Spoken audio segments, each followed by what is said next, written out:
Hi everyone! Welcome to the Land of Promise, GAP. Wow! So for today's video mga mare, itutur ko pala itong mga bisita namin na dumayo talaga dito sa Davao. At dito ko nga sila dinala guys sa GAP. Ito po siya ay GAP a Farming Resort. Very known po ito sa Davao guys, lalong-lalo na sa mga nag-field trip. So ito po talagang isa sa mga bucket list nila na pupuntahan, ang GAP. Weekdays nga yung pagpunta namin dito guys, so as you can see wala talaga masyadong tao, as in wala. By the way mga mare, may entrance fee pala dito ha, 75 pesos. At ito na nga, picture-picture na mga kumare namin sa malaking kalabaw. Ito talaga yung trademark dito sa GAP, yung malaking kalabaw na may nakasakay na tao. At nagbaon na rin pala kami dito guys ng pagkain, so dito na po kami nag-lunch. Pwede rin naman guys na dito na kayo kumain kasi meron din naman silang restaurant dito sa loob ng GAP.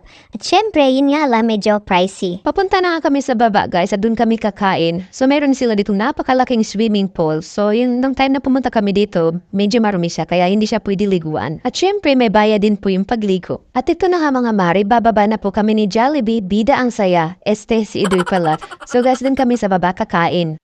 Best exercise na rin talaga tong GAP guys pag pumunta kayo dito kasi puro lakad, akyat baba. So dito makikita niyo po may CR sila. Dito yung pangalawang CR nila at meron din silang CR doon sa pinakataas. And so far guys, malinis naman po yung mga CR nila. So pag pumunta talaga kayo dito guys, make sure na may dala kayong isang extra na damit kasi pagpapawisan talaga kayo. And syempre, prepare your mobiles para mag-take a lot of pictures. So pang-apat na beses ko na po yung pagpunta dito. Yung first, second, third, nasasabi ko talaga guys na super dami yung mga tao na bumibisita dito. At ngayon lang talaga yung medyo tahimik. Kami lang talaga parang kami yung nagrenta ngayon ng buong GAP. Pero mas okay na rin yun guys. So ito na nga po pala, dito na kami sa baba at ito po yung view niya. So marami po kayo makikita dito guys. Except sa mga multo guys, cherries.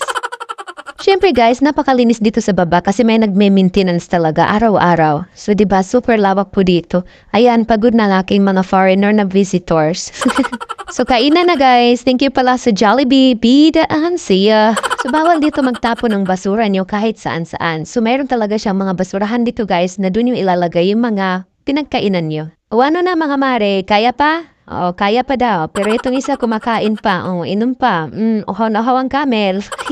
So kung mahilig naman kayo sa history mga mare, matutunan niyan dito sa GAP pag pumunta kayo. Dito po makikita yung mga statwa ng mga bayani natin o the parade of the greatest Filipino people. Wow! So makikita niyo dito sila Emilio Aguinaldo, sila Gabriela Silang, so lahat po ng mga bayani natin nandito. Yung statwa ko na lang hinahanap po mga mare, bakit wala dito? Bayaning chismosa pa naman ako.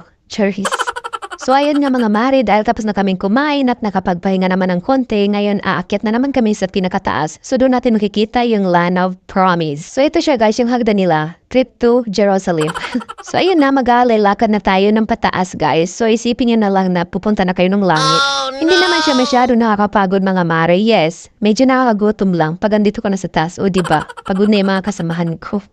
So guys, pag andito ka na pala sa taas, ayan, makikita niyo na po guys, marami silang mga prutas. Yun nga lang, hindi pa bumubunga yung iba. May bayabas, itong sampalok guys, sobrang dami ng bunga niya. Kaya humingi kami dun sa naglilinis. So napakaganda dito sa taas guys, napaka-peaceful, napakahangin, at yes, ang daming prutas.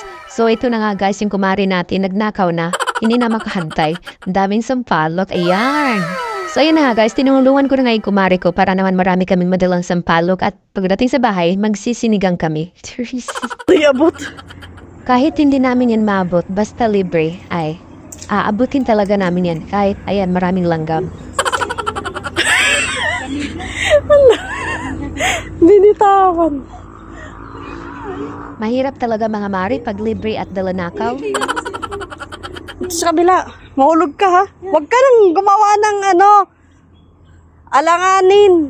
Alam niyo ba mga mari, panayaw-yaw itong partner ko. Wala naman siyang ginagawa. Hindi naman siya umakyat. Hindi naman siya nanguha ng mga sampalok. Puro lang siya sa akin. Tingnan mo. O, buti nilapitan ako. Natakot siguro baka mahulog ako. Uy, papunta sa atin yung No, no, no, no. Pupunta yung mga kawaka. Mahulog ako lalo.